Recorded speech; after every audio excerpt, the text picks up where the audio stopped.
Hello Cancers, welcome to my channel, welcome to soul satisfaction में आप सभी का स्वागत करती हूँ फिर से एक बार मेरे चैनल में। आज हम लोग जो देखेंगे वो है न्यू ईयर की रीडिंग। तो जितने भी कैंसर सनशाइन वाले हैं खास करके उन सभी के लिए ये रीडिंग रहने वाली है। फर्स्ट 6 मंथ्स कैसा जाने वाला है, 2024 स्टार्ट होने वाला है एंड हम सभी जानना चाहते हैं कि ये मंथ हमारे लिए ये ईयर हमारे लिए क्या लाने वाला है। तो हम लोग फर्स्ट ऑफ ऑल चेक करेंगे कि ईच मंथ डिवाइन हमें क्या गाइडेंस देना चाह रहे हैं। 6 मंथ्स तक की हम एनर्जीज फिलहाल चेक करेंगे।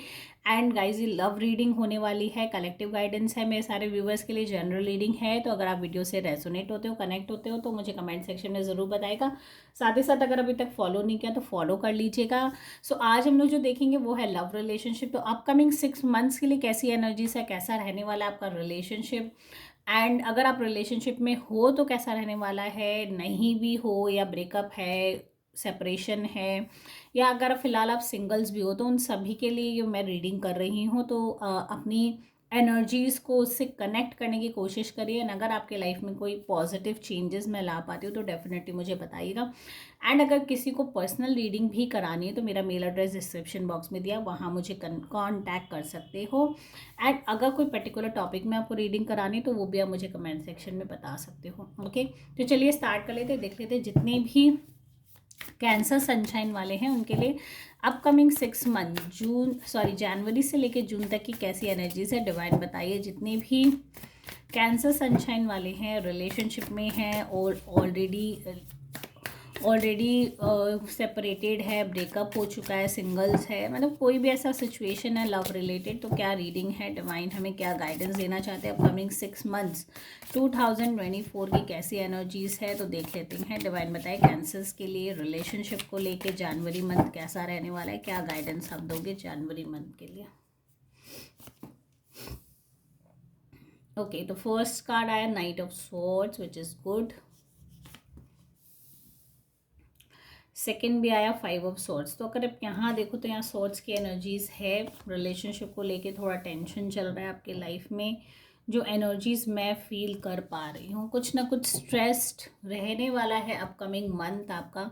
स्टार्टिंग ऑफ द ईयर 2024 का जनवरी एंड फेब्रवरी मंथ मुझे लगता है आप किसी, या ये हो सकता है जनवरी मंथ आप किसी रिलेशनशिप को चेस करने की बहुत ज़्यादा कोशिश कर रहे हो। ठीक है, क्योंकि टॉकिंग अबाउट रिलेशनशिप तो हो सकता है किसी रिलेशनशिप में कोई पर्सन है जो आपसे दूर जा रहा है या आपसे डिस्कनेक्टेड फील कर रहा है या उतना ज़्यादा आपको लेके श्योर नहीं है एंड वो आपसे एक डिस्टेंस क्रिएट कर रहा है, बट आप उनको वो स्पेस नहीं दे पा रहे हो, उतना उनसे डिस्कनेक्ट नहीं हो पा रहे हो, जिसकी वजह से आपकी जो फ़िलहाल की एनर्जीज़ रहेगी जनवरी की, आप उस पर्टिकुलर चीज़ को चेज़ करने के लिए हर वो एफ़र्ट्स लगाओगे।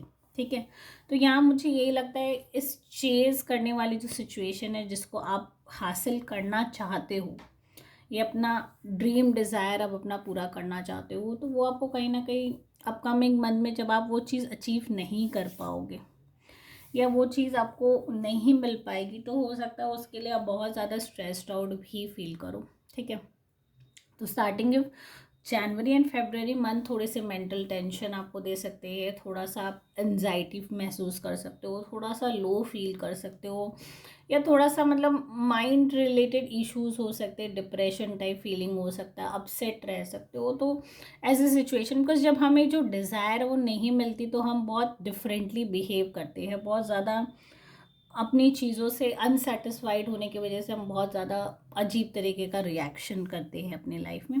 तो स्टार्टिंग के 2 मंथ्स की एनर्जीज तो मुझे यही नज़र आ रही कि आपको बहुत ज़्यादा कामली पीसफुली अपना वक्त बिताना है एंड ये एनालाइज करना है कि क्या चीज़ सही है, कहाँ मुझे फोकस करना चाहिए। रिलेशनशिप को लेके डिस्टर्बेंस डेफिनेटली रहेगी।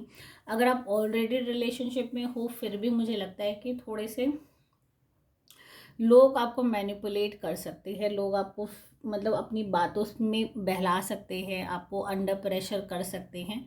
तो ये सारी चीज़ों को आपको केयर करना होगा। नेक्स्ट जो मुझे 3rd मंथ की एनर्जीज दिख रही है वो है 5 ऑफ पेंटिकल्स। कुछ हेल्थ इश्यूज यहाँ मुझे इंडिकेट हो रही है, हो सकता है उस, क्योंकि आपने ऑलरेडी 2 मंथ्स अपनी लाइफ का इतना स्ट्रेस्ड आउट स्पेंड किया है, तो अपकमिंग जो मंथ रहेगा उसके बाद जो मंथ रहेगा मार्च की, उसमें भी मुझे लगता है कि कुछ चैलेंजेस आपके लाइफ में इन टर्म्स ऑफ मटेरियल चीज़ों को लेके कोई अपॉर्चुनिटी है जिसकी आप वेट कर रहे हो, या ये भी हो सकता है स्पेशली सिंगल्स वालों के लिए कि कोई नई अपॉर्चुनिटी, नए रिलेशनशिप की आप बहुत ज़्यादा एक्सपेक्टेशंस रख सकते हो, एंड वो चीज़ आपको कहीं ना कहीं डिस्टर्ब्ड करती रहेगी कि मेरी, देखिए कभी कभी हमारी एक्सपेक्टेशंस के अकॉर्डिंग चीज़ें हो जाती, कभी नहीं भी हो पाती। तो यहाँ मुझे लगता है आपकी एक्सपेक्टेशंस, जहाँ आप सोच रहे हो कि ऐसा कुछ मैजिकल चीज़ आपकी लाइफ में हो जाए, मेरी सारी चीज़ें सॉर्ट आउट हो जाए, तो वो चीज़ आप कंटिन्यूसली सोच सोच के परेशान हो रहे हो, उस चीज़ को लेके बहुत ज़्यादा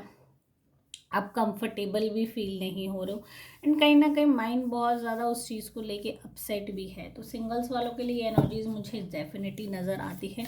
रिलेशनशिप में भी थोड़े से अपकमिंग मंथ में चैलेंजेस है, तो बहुत ही कॉशियसली केयरफुली अपने रिलेशनशिप को हैंडल करने की आप सबको ज़रूरत है। थोड़ा सा जो भी मेंटल टेंशन हो रहा है, बिकॉज कैंसर सनशाइन है, मून रूल है, तो वैसे रहेंगे, एंड सिचुएशन थोड़ी और ऐड ऑन हो जाती तो और ज़्यादा कॉम्प्लिकेटेड सिचुएशन बन जाती है आपके लिए, राइट। सो अब देख लेते हैं नेक्स्ट 3 मंथ्स की और कैसी एनर्जीज है अप्रैल मई जून के लिए। डिवाइन हमें क्या गाइडेंस देना चाहते हैं। सो डिवाइन बताइए जितने भी कैंसर सनशाइन वाले हैं उनके लिए रिलेशनशिप को लेके अप्रैल मंथ की क्या गाइडेंस है। अप्रैल मंथ के लिए क्या गाइडेंस है। 8 ऑफ कप्स की एनर्जीज आ चुकी है, that too very beautiful energy. And May month के लिए आता है 7 of cups and queen of pentacles, which is good, very beautiful energies. So यहाँ अगर अपकमिंग मंथ्स की चीज़ें करूँ तो डेफिनेटली जो मेंटल स्ट्रेस आपके लास्ट 3 मंथ्स में था वो अब धीरे धीरे इमोशनल साइड में कन्वर्ट हो रहा है। आपने इमोशनली अपने आप को बहुत ज़्यादा स्ट्रॉन्गर आप बना लोगे। 8 ऑफ कप्स ये कहता है कि अपने इमोशंस को असाइड रख के आप ब्राइटर चीज़ों की तरफ फोकस्ड करोगे, ठीक है। जो चीज़ें या जो रिलेशनशिप नहीं काम हो पा रही है, बाई चांस या बाई बैड लक हमारा रिलेशनशिप नहीं भी बिल्डअप हो पा रहा, तो यहाँ आपने एक ब्राइटर साइड की तरफ फोकस करने का सोचा है। एंड अप्रैल मंथ मुझे यही कहता है कि बहुत ज़्यादा आप अपनी चीज़ों को लेके अपने इमोशनल साइड को फर्स्ट ऑफ ऑल असाइड कर दोगे।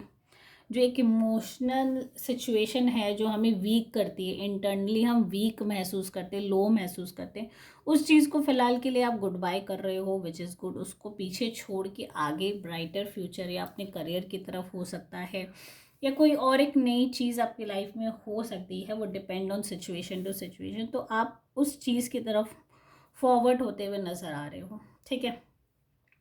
या ये भी हो सकता है कि कोई नया रिश्ता आपके लिए आ रहा हो, घर में कोई मैरिज रिलेटेड चीज़ें चल रही हो जो आपको काफ़ी पॉजिटिव लग रहा है, एंड उसको लेके आप बहुत ज़्यादा मतलब आगे सोचने के बारे में प्लान कर सकते हो।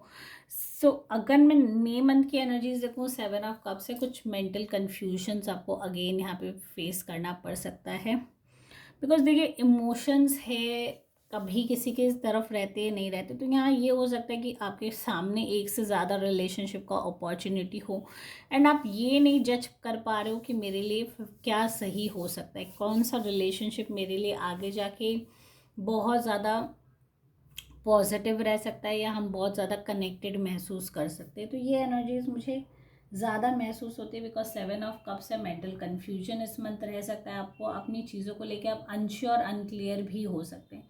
तो बहुत ज़्यादा हड़बड़ाने की ज़रूरत नहीं है, अपने रिलेशनशिप और अपने डिसीजंस बहुत सोच समझ के लीजिएगा। इसमें देखिए ये ऐसी सिचुएशन है, आप कन्फ्यूज हो, फर्स्ट ऑफ ऑल आप डिसाइड नहीं कर पा रहे हो कि आपको क्या करना है। फिर अगर आप रॉन्ग डिसीजन ले लेते हो तो वो आगे जाके आपके लिए थोड़ा सा चैलेंजिंग हो सकता है। तो मुझे लगता है कि वो कॉन्फिडेंट जब तक अपने आप में बिल्डअप नहीं होती, तो उस मंथ आपको अपने डिसीजंस को होल्ड ऑन रखना चाहिए। जो भी चल रहा है उसको पास ऑन टाइम, जैसे जैसे पास होगा आपको क्लियरिटी मिलती जाएगी कि मुझे क्या करना है, ठीक है।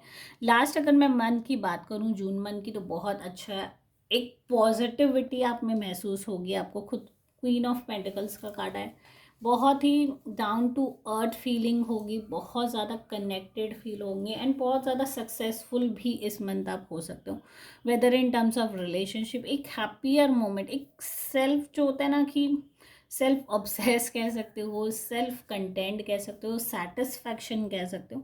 तो इस मंथ आपका ये भी हो सकता है कि कहीं ना कहीं मैरिज प्रपोजल, अगर आपका रिलेशनशिप चल रहा है तो मैरिज प्रपोजल के इंडिकेशन दिख रहे हैं इस मंथ। साथ ही साथ एक सेटिस्फैक्शन हो सकती है कि जो मुझे मेरी लाइफ में डिज़ायर्ड थी वो इस मंथ मुझे मिल चुकी है। किसी का रिलेशनशिप नहीं बिल्डअप हुआ तो इस मंथ ये भी चांसेस है कि बिल्डअप हो सकते हैं। एंड ओवरऑल अगर मैं देखूँ तो स्टार्टिंग फ्यू मंथ्स आपको बस थोड़ा सा केयरफुल रहना है, rest of the things are all going okay. अपने डिसीजंस में बहुत ज़्यादा इस मंथ आपको कन्फ्यूजन, देखिए आगे के जो मंथ है थोड़े से कन्फ्लिक्टिंग कन्फ्यूजन्स वाले भी हैं, तो उस चीज़ को आपको धीरे धीरे गुड बाय करके कॉन्फिडेंटली बाहर निकलना है।